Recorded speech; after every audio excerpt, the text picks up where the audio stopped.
She's a former First Lady, a Secretary of State, who became the first woman in history to earn a major party's nomination for president. Yes, Tam fam, Secretary Hillary Clinton is here joining us for the latest episode of our Candid Conversation series.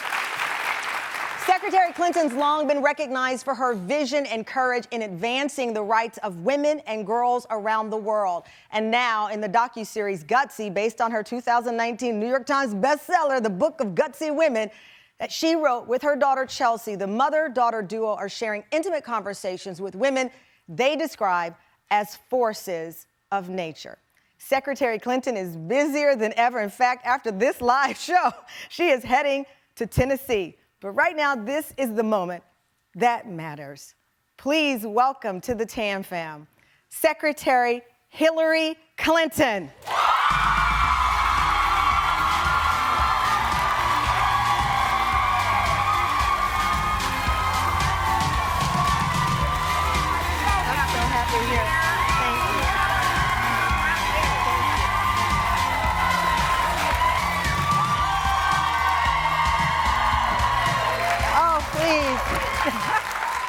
Well, that's the Tam fam. Welcome.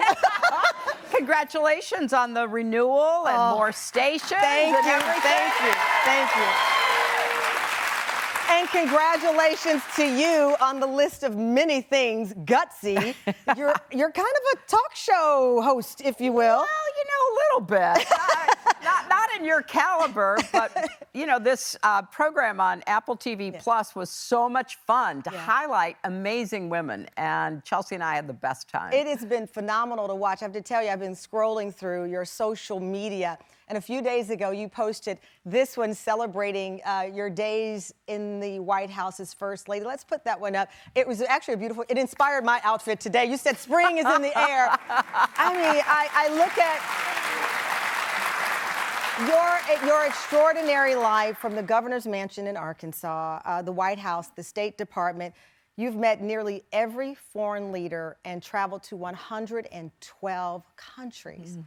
And I thought this morning, does she even have a bucket list at this point? I mean, what else could be on the list? Oh, I do, Tamron. I have a really long bucket list because there are so many extraordinary people around the world who are doing the best they can under often really difficult circumstances. I just got back from India, where I worked with a group called the Self-Employed Women's Association. They work with poor women who get out there every day. They work in construction. They work in, as market vendors. They work raking salt. And I'm so inspired by people who get up every day and do the best they can. And so I'm going to keep doing everything I can to help them. You were in India for 4 weeks there. It's interesting how you talk about the women there, because I have to get personal here. You posted a photo in December of yourself at age 3 with your mother, Dorothy. One of my first memories of feeling connected to you was hearing you talk about your mother. She was abandoned as a child. Right. Faced adversities of an unimaginable proportion. And when I saw that picture, it took me back in so many ways to how I felt as a young woman in the 90s first watching you. Because we are the product of the women who raise us. And that doesn't always mean mom. That means these women who root for us. Right. You posted that picture. When you go back in time to that moment and you talk about how we evolve and how we talk about womanhood, she makes so much of your journey relatable.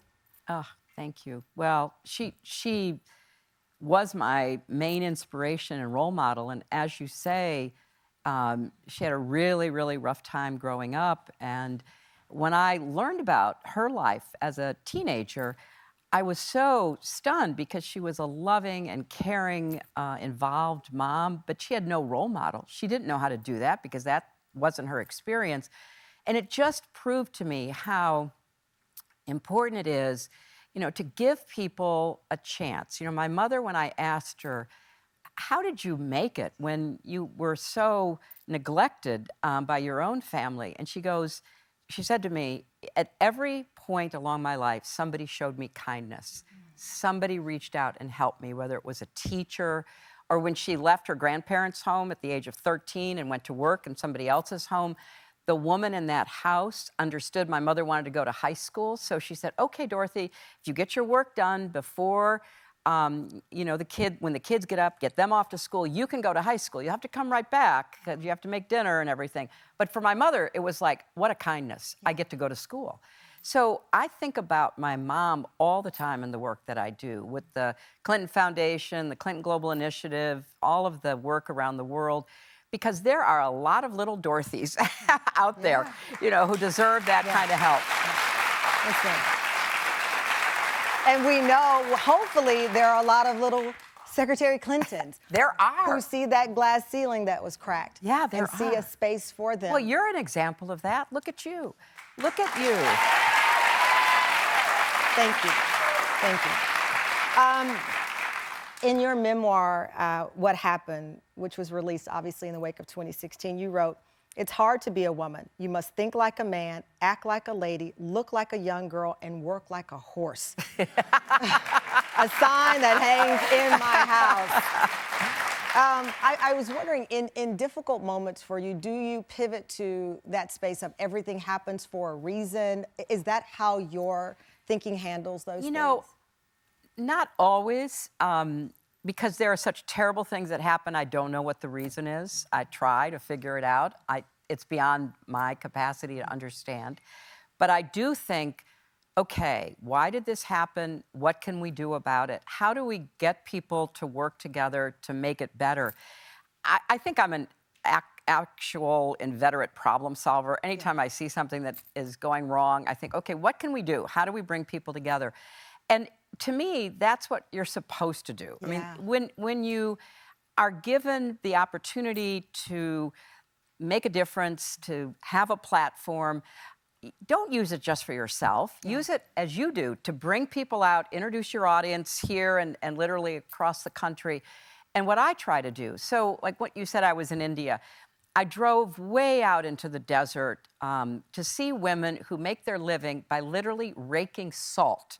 In the middle of the desert, they're pulling this salt. They're there for months. When you're there watching them. I'm there watching them. I'm there talking to them. I'm there trying to figure out what can we do to help them. And one thing that was done to help them is to install solar panels to help power the pumps that lift the water from underground to put it out on the top of the desert so that it can be evaporated so it leaves the salt instead of using diesel. So you move from fossil fuels that are polluting the environment to solar. My gosh, there's so much sun up there.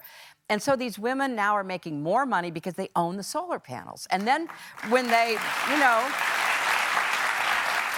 and when they finish with their salt raking at the end of the season, which is in April, they take those solar panels back to their villages and light their villages. So I'm always trying to think, how do you help people do things better that make it, you know, easier, but, you know, more positive for them? You know, it brings me to a thought that I've always wondered about you is, are you born this way, or do life experiences make you the compassionate problem solver? And it takes me back to something I've always wanted to play and get your reaction. And so here I am on live TV. The commencement speech you gave when you graduated college, the first time I heard it, the audio, it stopped me in my tracks. My team got it for me. I said, I just need to play it, and I need to watch her listen to it. Let's play Secretary Clinton's commencement speech when she graduated. Part of the problem with just empathy with professed goals is that empathy doesn't do us anything. We've had lots of empathy, we've had lots of sympathy, but we feel that for too long, our leaders have viewed politics as the art of the possible. And the challenge now is to practice politics as the art of making what appears to be impossible possible.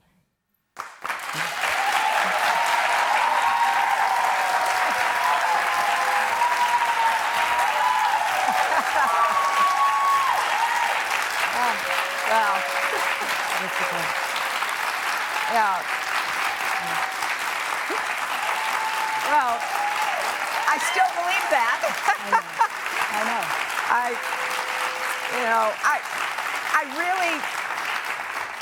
I really still believe that, and I really believe we all need to believe that right now. We need to believe we can be doing more than we're doing, we can be better than we are, we can get through all the divisiveness and the mean-spiritedness and the finger-pointing and everything that's going on, and try to find some common ground and to lift up who we are and what is possible. So, yeah, I am the same person, and I think about that. Is it nature, nurture, and the like? And it's both. I mean, if you weren't born with the stamina and the endurance, as unfortunately too many people are, it would be difficult. So you do have to start with that. But it's the exposure. It was certainly, my mother's life, my mother's teaching, my church, my youth minister, my teachers in public school, everybody who I encountered as a child in those years, back in the 50s and 60s,